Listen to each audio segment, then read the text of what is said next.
So welcome to Her Body and Mind podcast. My name is Amanda Sarich, clinical counselor. I'm Dr. Sierra Fox, naturopathic doctor. And today we're going to talk about such a cool therapy called internal family systems. So IFS. This is the coolest therapy that might actually change how you see yourself and how you see some of maybe your trauma or some of your other lived experiences. So today we're going to talk about mostly just what IFS is. The theory itself has a lot of language to it. And so introducing that in this episode about what it is, what it isn't, and then in other episodes, we're going to talk more about how to apply it. But learning what it is critical in being able to establish like a different relationship with your internal self. Very good. Well, then why don't we just jump into it? So why don't you share with us what is IFS? Yeah, so IFS, Internal Family Systems, was created by a psychologist named Richard Schwartz. Mm-hmm. So Richard Schwartz started as a family counselor. I think this is just so interesting how he discovered this. So he started as a family counselor, and then he's seen individual patients as well.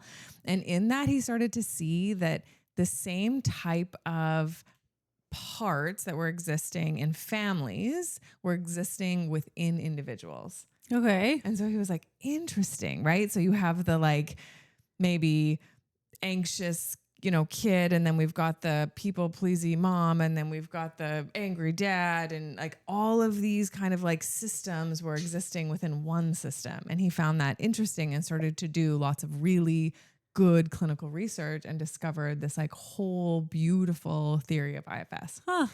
And IFS is different than I think any other theory.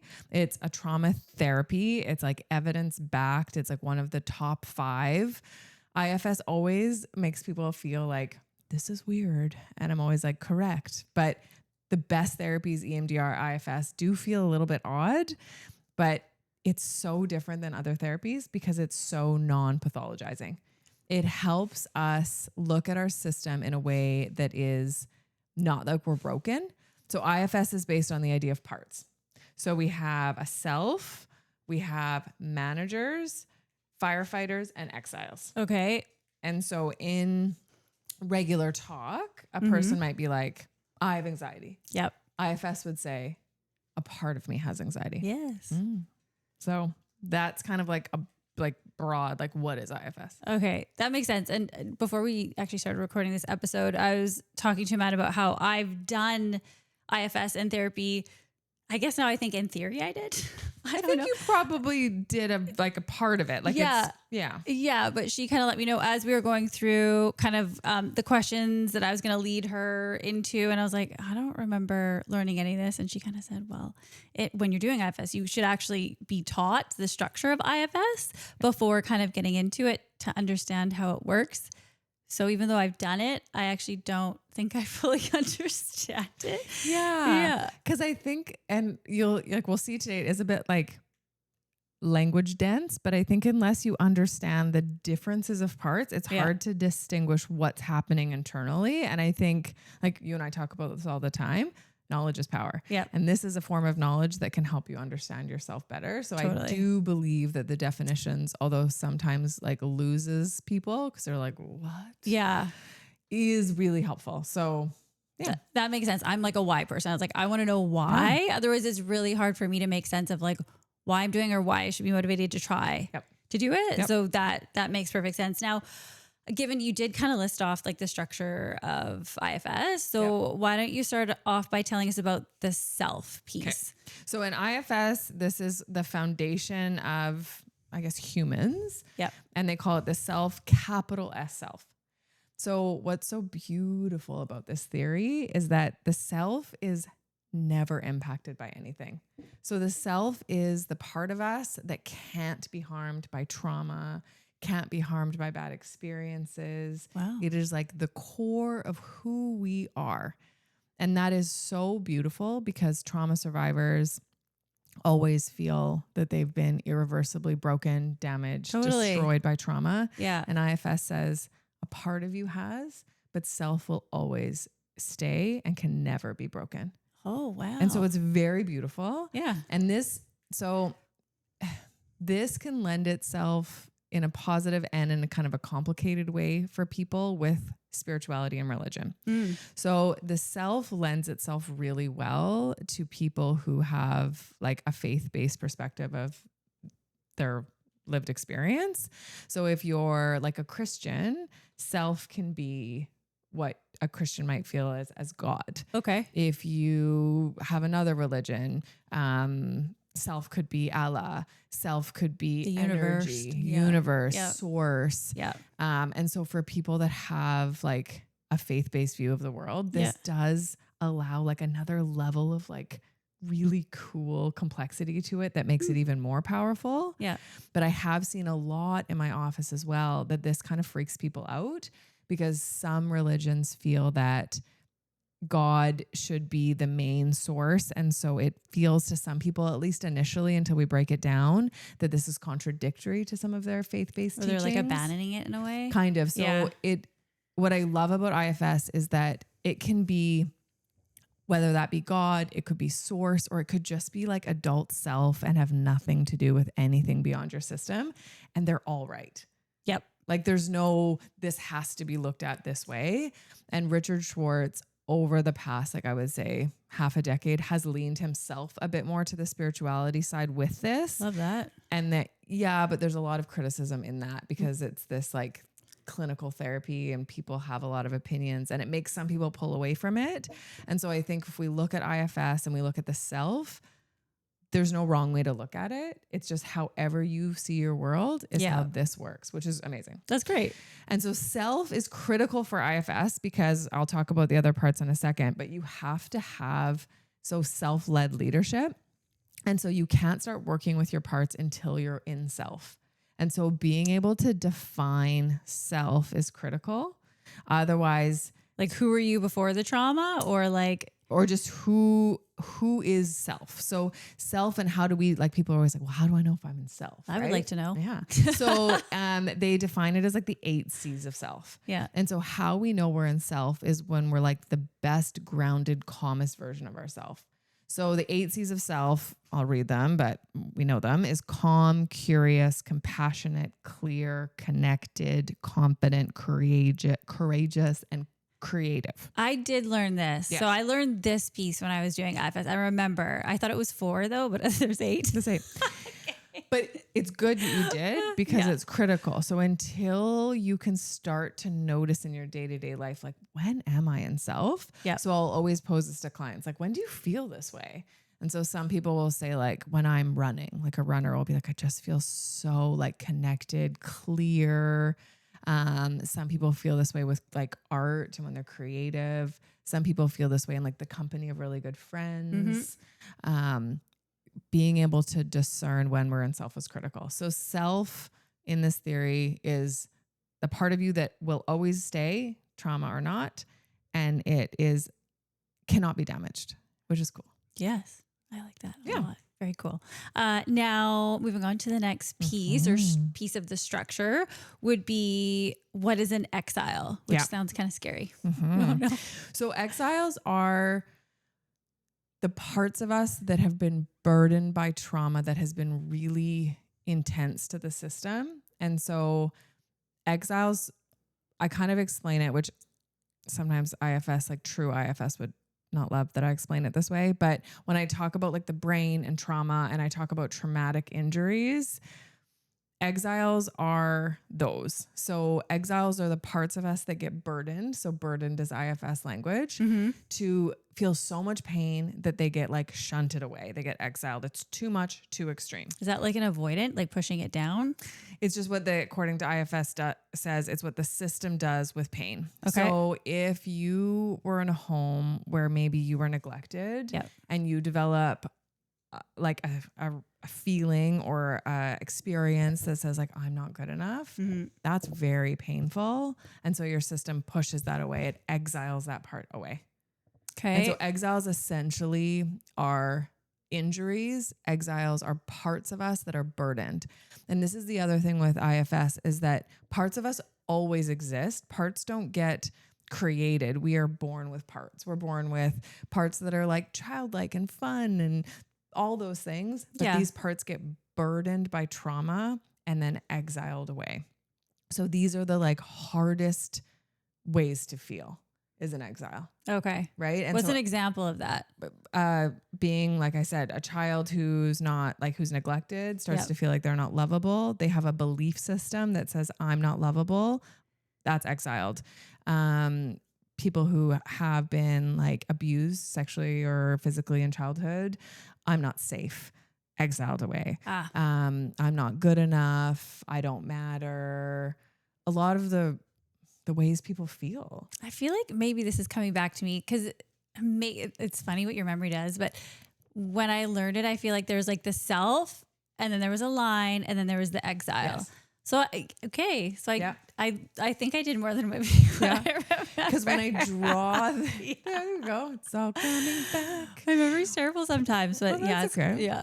Because when I draw this for clients, I draw like a paper and I draw like capital S self, and then I draw the rest of this on top of it. So I say like self is always here.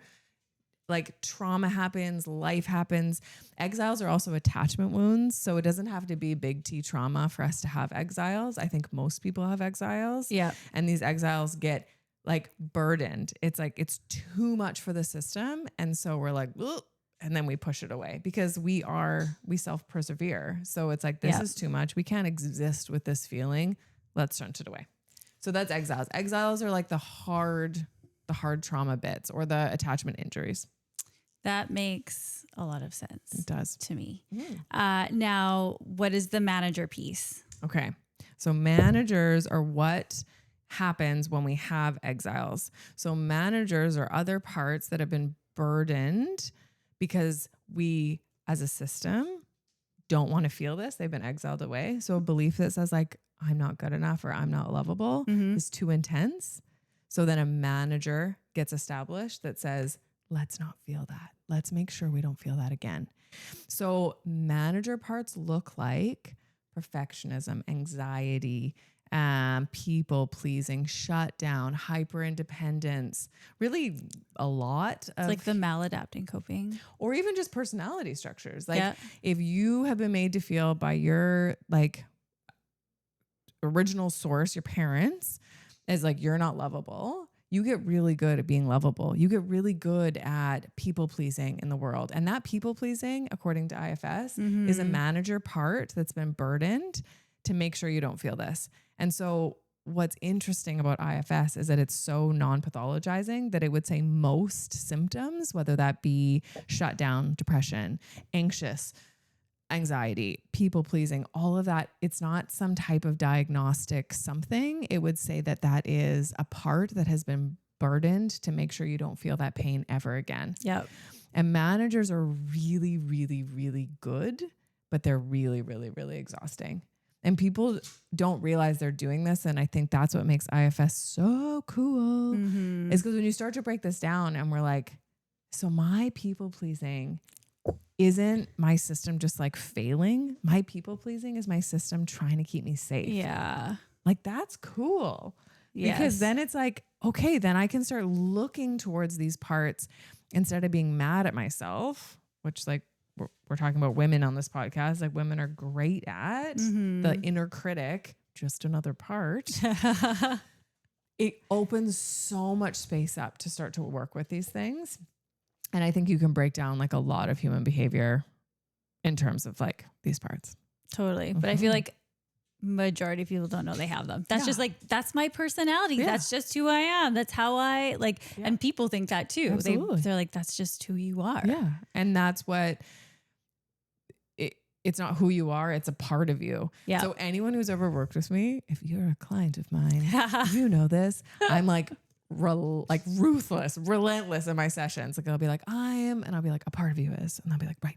A part of me is. Because as soon as I say like, I'm just such a failure, I'm like, a part of you is feeling that way. Then we instantly have space to be more curious about it, and then like instantly have more compassion. I'm lazy. Maybe a part of you is being a little lazy. I'm this, I'm that. You're nothing. IFS is about duality. It's about we are multiple in one system, which I think when we start to break it down, we talk this way. Totally. Part of me wants pizza. A part of me wants sushi. Yeah, of course. Totally. That makes sense. Yeah. So That makes sense. What was I going to say there?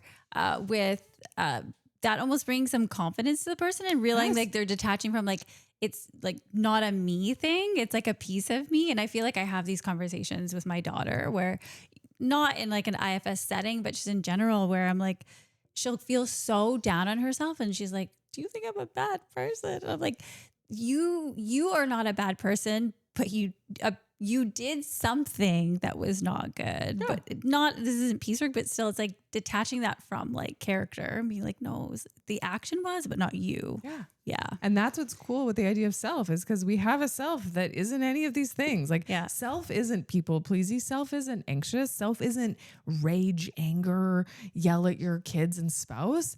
That's a part. And something has happened in your life that has made a part of you get exiled away and another part to step in to say like, we must protect the system, which your system's doing its best to keep you safe. Yeah. It's just usually a younger ego state. So these parts are often really young. Like juvenile. Yeah. It's like your little self. They get established at the time of injury. Yeah. So a lot of people's protector parts, managers, are like, I don't know, 12-year-olds, 8-year-olds, 9-year-olds running the show. Trying to help you in your 40-year-old body. And it gets real complicated. Just like when I act ways that isn't my adult self, I'm like, that's a part. And I can do this internally, but it still doesn't make all your parts go away. It's just then you have more space and grace for your system. Totally. Yeah.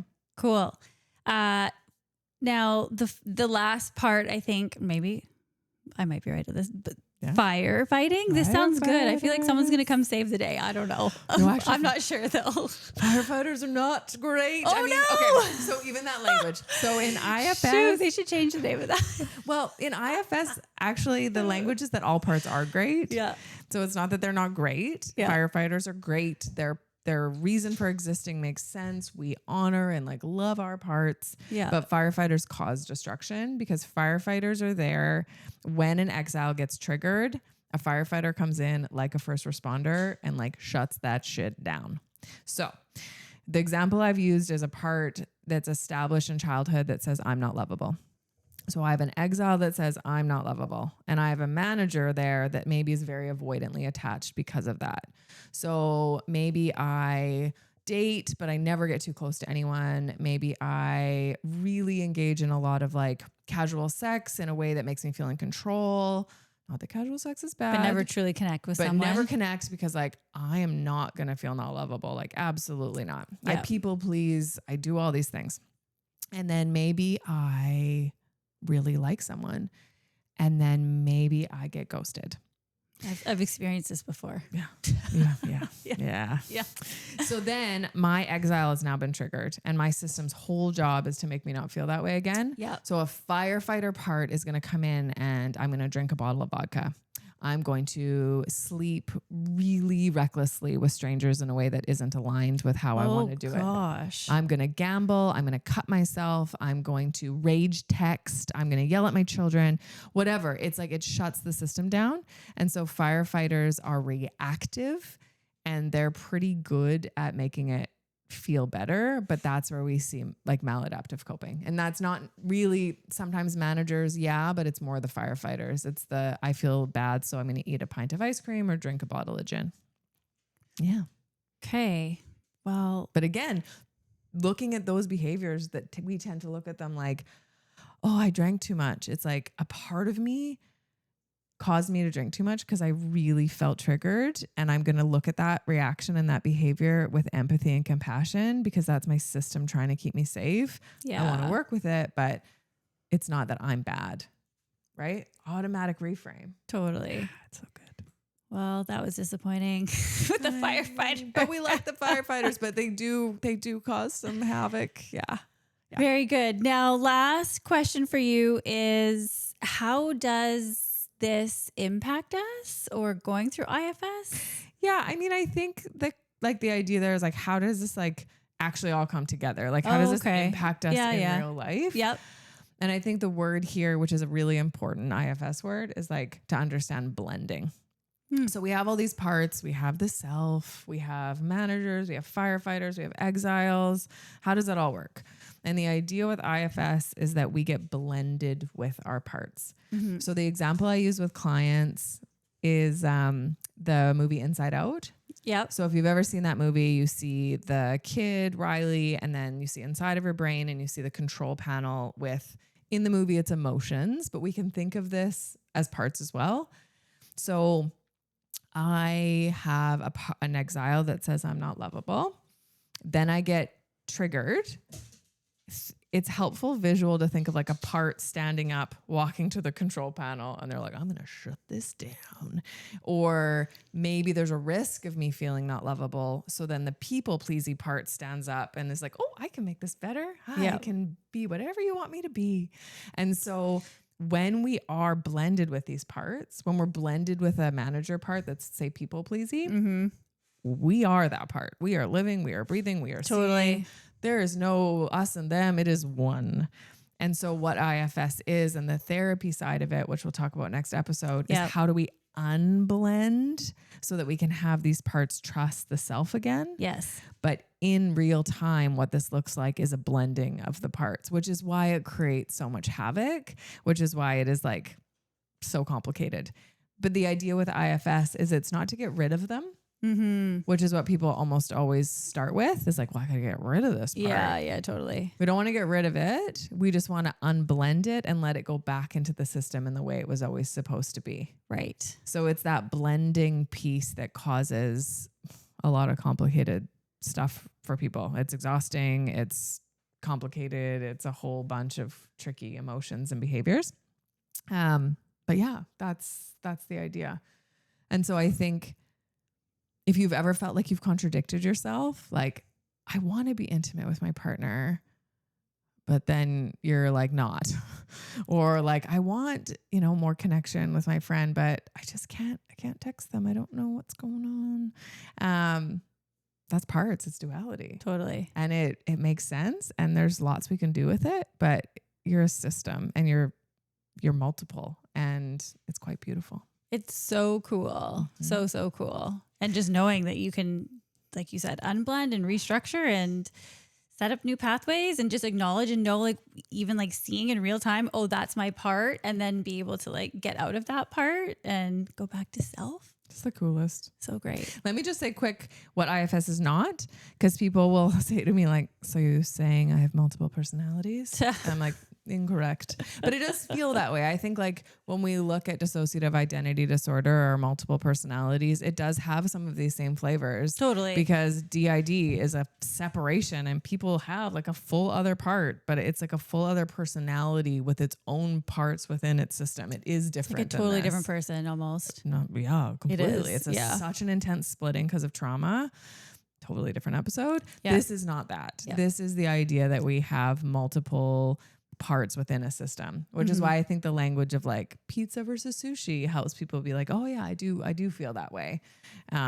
It's not pathologizing. And so it's not that have multiple people in you. You're one. You just have different reactions based on your experiences. Totally. Yeah. Very good. Well, this was very informative and a good refresh for me. Yes. I'm stoked about it. I just want to go do some IFS now. And that's the coolest thing about this, right? Is that IFS you can do on your own, which is why I love empowering clients with it. Because EMDR, like, you got to do that with me because you can't, like, EMDR is complex. You can't. I can't even do EMDR myself. No, yeah. I mean, a little, but yeah. If you didn't do it as a clinician, you couldn't.